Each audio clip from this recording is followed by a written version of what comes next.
यानंतरच्या ज्या लेणीचा समूह आहे त्या लेणीमध्ये ही लेणी आपल्याला दिसते।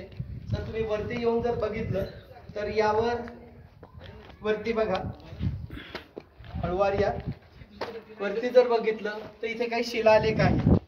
या शिलालेखामध्ये ही काहीतरी माहिती दिलेली आहे।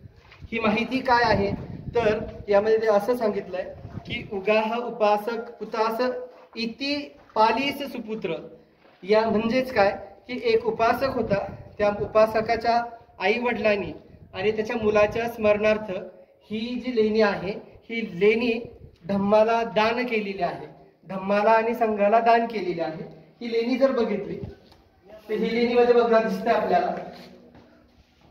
की या इथे शयन कक्ष दिसतोय आहे, म्हणजे इथे भिक्खूंना आराम करता येईल आणि शांततेत झोप घेता येईल।